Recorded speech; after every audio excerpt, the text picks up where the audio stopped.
Welcome to Vishwabharat TV. మనం చూసుకుంటే అరకులో ఎంతో ఫేమస్ మన coffee, Araku coffee. Even even ఎక్కువ మన విదేశాలకు కూడా ఎక్స్పోర్ట్ అయ్యేది. సో మన అరకు కాఫీ బీన్స్ అన్నమాట. సో చూస్తే చాలా న్యాచురల్ గా ఉంది. అసలు ఎంతో ఏంటో కనుక్కుందాం. హాయ్ రా తల్లి. Hi madam. ఇది ఎంత చెప్పు? 50 రూపీస్. 50 రూపీస్. ఇది only 50 rupees. Only 50. Oh my god, ఇది 100. ఇంత తక్కువ అమ్ముతున్నారేంటి? ఇంత తక్కువ అమ్ముతున్నారేంటి? అంటే మరి మీకు గిట్టుబాటు అవుతుందా?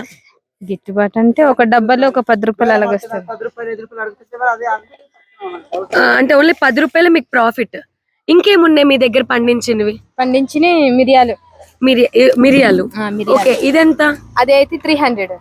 ఓకే, ఇది 300. మిరియాలు ఎప్పటికైనా మనకి సో వాల్యుబుల్ ఐటమ్ అనే చెప్పొచ్చు అన్నమాట. సో ఇంకేమున్నాయి మీ దగ్గర? పండించేవైతే ఇవే. పసుపు. పసుపు కూడా మీరే అదెంత? అదైతే 200 గ్రామ్స్ 120. ఓకే, మీరే పండించి మీరే చేస్తారు. ఓకే, ఈ ప్యాకెట్ అదైతే 700. సో కాదు, ఎందుకు ఇంత తక్కువకి ఇస్తున్నారు అనేది చెప్పొచ్చు కదా.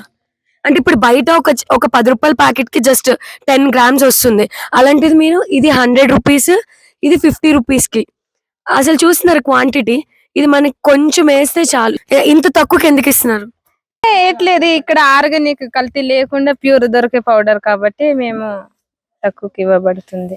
అంటే ఓన్లీ 5 రూపీస్ 10 రూపీస్ ప్రాఫిట్ వేసుకుంటున్నారు కదా. మేము అంతే, మాకు ఒక 10 రూపాయలు వచ్చినా చాలా లాభం. మేము ఎక్కువ ఆశించాం. ఓకే, బాగుందా ఇప్పుడు బిజినెస్? బాగుందా? అంటే ఇప్పుడు చలికాలం అయిపోయింది కదా. అయిపోయింది, సీజన్ అయిపోయింది. నార్మల్ ఉంది.